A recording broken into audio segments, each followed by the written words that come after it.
আলহামদুলিল্লাহ, অবশেষে সপ্তম গণবিজ্ঞপ্তির চূড়ান্ত ফল প্রকাশিত হলো। উত্তীর্ণ সবাইকে অভিনন্দন। এখন নিয়োগের কার্যক্রম এবং নিয়োগের পর এমপিওর কার্যক্রম কিভাবে শুরু করবেন এবং কী কী বিষয় মাথায় রাখতে হবে সে সমস্ত বিষয় নিয়ে কথা বলবো। আসসালামু আলাইকুম, যে যেখান থেকে আমাদের এই ভিডিও দেখছেন সবাইকে আমার পাঠঘরে আরও একবার স্বাগতম। একদম শুরুতেই এনটিআরসি কর্তৃপক্ষ সহ সংশ্লিষ্ট সকলকে আমার পাঠঘর তথা আপনাদের পাঠঘরের পক্ষ থেকে আন্তরিক শুভেচ্ছা, অভিনন্দন এবং দোয়া। কারণ এত দ্রুততার সাথে একটি গণবিজ্ঞপ্তির ফল প্রকাশিত হওয়া মনে হয় এর আগে কখনোই হয়নি, যদিও সেটা পরিমাণে ছোট হোক, কিন্তু তারপরেও। এবং এর আগে খুব দ্রুত সময়ের মধ্যেই এনটিআরসি কর্তৃপক্ষ যে শূন্যপদে যে প্রতিস্থাপন করেছেন, এগুলো একটি মাইলফলক হয়ে থাকবে এবং এগুলো খুব মোটা দাগে আমাদের জন্য সামনের দিনগুলোতে অর্থাৎ ভবিষ্যতের দিনগুলোতে একটি উৎকৃষ্ট নজির হয়ে থাকবে। তো এখন যারা উত্তীর্ণ হয়েছেন সবাইকে অভিনন্দন। তবে যারা পাননি, কোনো কারণে যারা সুপারিশ পাননি, প্রায় সবাই সুপারিশ পেয়েছেন। যারা সুপারিশ পাননি তাদের মন খারাপ করার কিচ্ছু নেই।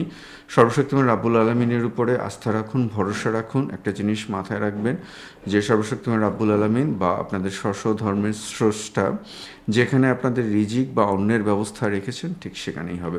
তো আমরা এই সংক্রান্ত একটু নিউজগুলো এবং আপনারা কি করবেন এগুলো একটু আমরা দেখে আসি। সবার প্রথমে আপনারা যেটা করবেন সেটা হচ্ছে যে যেই প্রতিষ্ঠানে আপনাকে সুপারিশ করা হয়েছে দ্রুত, যেহেতু আজকে ফল প্রকাশ করা হয়েছে, তো আজকে ফল প্রকাশ করা হলে আজকে অনেকেই সময় পাবেন না বা অনেকের প্রিপারেশন নেই। আপনারা কালকে বৃহস্পতিবার, কালকের মধ্যে আপনারা প্রতিষ্ঠানে খোঁজ নেবেন এবং সম্মানিত প্রতিষ্ঠান প্রধান এবং গভর্নিং বোর্ডের মাননীয় সভাপতি মহোদয় এবং অন্যান্য সদস্য যদি সম্ভব হয় তাদের সাথে দেখা করবেন। দেখা করে আপনার যেই প্রতিষ্ঠানে যেই পদে আপনাকে সুপারিশ করা হলো সেই প্রতিষ্ঠানে এবং সেই পদে কোনো সমস্যা আছে কি না সেটা নিশ্চিত হয়ে নেবেন। যদি কোনো সমস্যা থাকে তাহলে সেটা দ্রুত এনটিআরসি এর সাথে যোগাযোগ করবেন। এটা হচ্ছে আপনাদের প্রথম কাজ।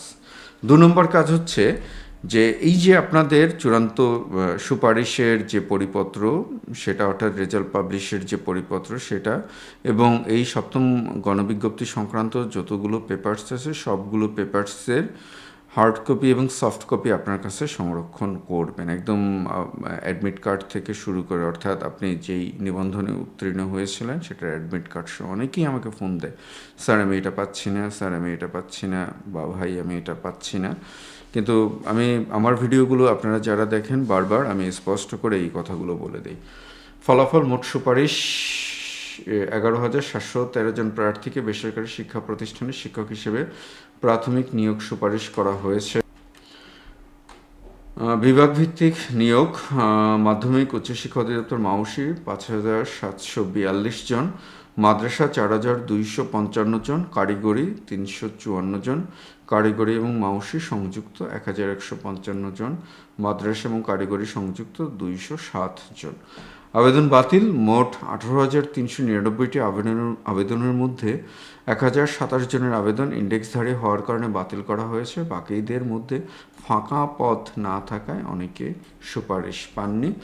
আমি আগেও বলেছিলাম যে প্রায় সবাই আপনারা সুপারিশ পাবেন, কিন্তু কিছু কিছু পদে হয়তো সুপারিশ পেতে সমস্যা হবে।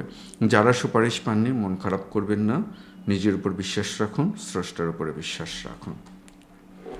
আমরা পরবর্তী পেজে চলে যাই। ফলাফল দেখার নিয়ম: ইতিমধ্যে আপনারা ফলাফল দেখেছেন। ফলাফল ntrc.gov.vd এবং ngi.teletalk.com ভিডি লিঙ্কে পাওয়া যাবে।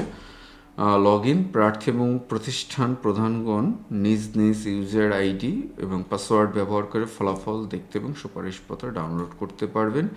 SMS: টেকনিক্যাল কারণে কোনো প্রার্থী ফলাফল সংক্রান্ত খুদে বার্তা না পেলেও ওয়েবসাইট থেকে ফলাফল দেখে নিতে পারবে।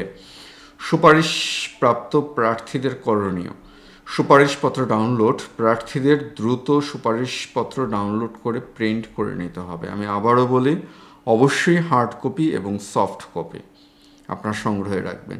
নিয়োগপত্র সংগ্রহ: আগামী 26 ফেব্রুয়ারির মধ্যে সংশ্লিষ্ট শিক্ষা প্রতিষ্ঠান থেকে নিয়োগপত্র সংগ্রহ করতে হবে।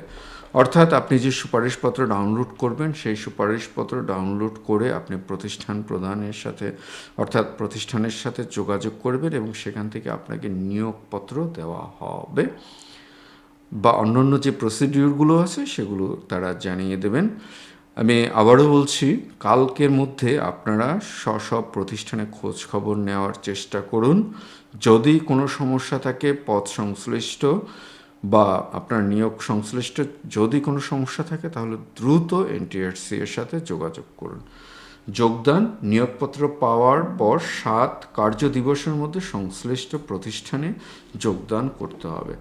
প্রতিষ্ঠান প্রধান ও কমিটির দায়িত্ব সনদ যাচাই। প্রতিষ্ঠান প্রধান এবং কমিটির দায়িত্ব সনদ যাচাই। প্রার্থীদের যোগদানের আগে সংশ্লিষ্ট প্রতিষ্ঠানের 3 জন শিক্ষকের সমন্বয়ে গঠিত কমিটির মাধ্যমে কাম্য শিক্ষাগত যোগ্যতার মূল সনদ এবং এনটিআরসি এর সুপারিশপত্র যাচাই করা হবে।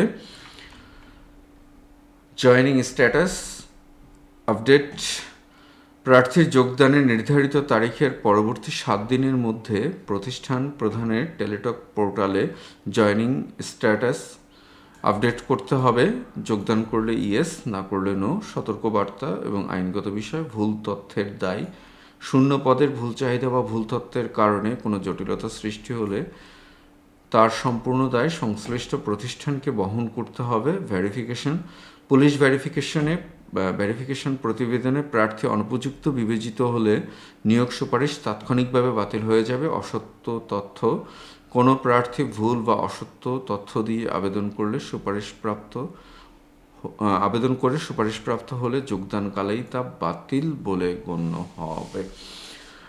ভুল তথ্যের দায়। দেখুন, যদিও এনটিআরসি এটা বলে দিয়েছেন যে শূন্য পদে ভুল চাহিদা বা ভুল তথ্যের কারণে কোনো জটিলতার সৃষ্টি হলে তার সম্পূর্ণ দায় সংশ্লিষ্ট প্রতিষ্ঠানকে বহন করতে হবে, কিন্তু আমাদের অভিজ্ঞতা বলে যে এর দায়টুকু যিনি প্রার্থী তিনি বহন করেন।